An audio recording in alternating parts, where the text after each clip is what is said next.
বন্ধুরা, আপনি যদি বিরাট কোহলি এবং হার্দিক পান্ডিয়াকে দুর্দান্ত খেলোয়াড় মনে করেন, তাহলে অবশ্যই আমাদের ভিডিওটি লাইক করবেন। বন্ধুরা, বিরাট কোহলিকে চোখ দেখানো, এখন তানজিম হাসানকে হাতজোড় করে ক্ষমা চাইতে হয়েছে। ম্যাচ শেষে এমনই কিছু বললেন, যা শুনে আপনি অবাক হবেন। 21 বছর বয়সী এই বোলার বিরাট কোহলিকে গালিগালাজ করে, সেই ঘটনা নিয়ে হঠাৎ কি তথ্য জানালেন তিনি, তা আমরা এই ভিডিওতে বলতে চলেছি।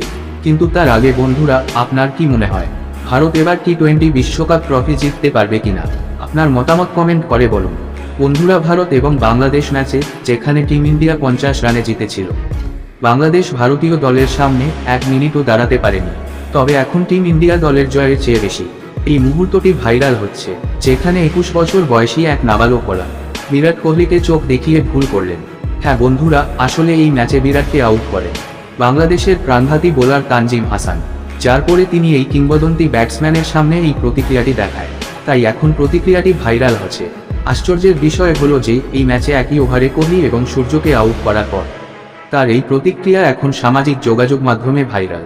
বিরাট কোহলির সামনে এমন প্রতিক্রিয়াটি দেখানোয় তিনি বুঝতে পেরেছিলেন যে তিনি কি বড় ভুল করেছেন। তাই এখন সেই ঘটনার কথা উল্লেখ করতে গিয়ে এমন চমৎকার তথ্য জানালেন। তানজিম হাসান বলেন, প্রথমবার তার সামনে বোলিং করছিলাম এবং আমার মনে হয়েছিল যে বিরাট কোহলির উইকেট পাওয়াটা আমার ছোটবেলার স্বপ্ন ছিল। তাই আমি খুব উত্তেজিত হয়েছিলাম। তাকে এভাবে চোখ দেখানো আমার কোনো উদ্দেশ্য ছিল না, এটা আমার উইকেট উদযাপনের স্টাইল। সবাইকে আউট করার পর আমি একইভাবে সেলিব্রেট করি।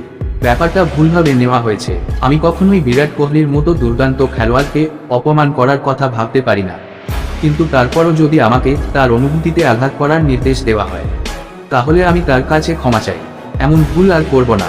বন্ধুরা, দেখুন কিভাবে এখন এই খেলোয়াড় বিরাট কোহলির কাছে হাত পা গুটিয়ে ক্ষমা চাইতে বাধ্য হলেন, যেখানে তার বক্তব্য খুবই জনপ্রিয় হয়ে উঠেছে।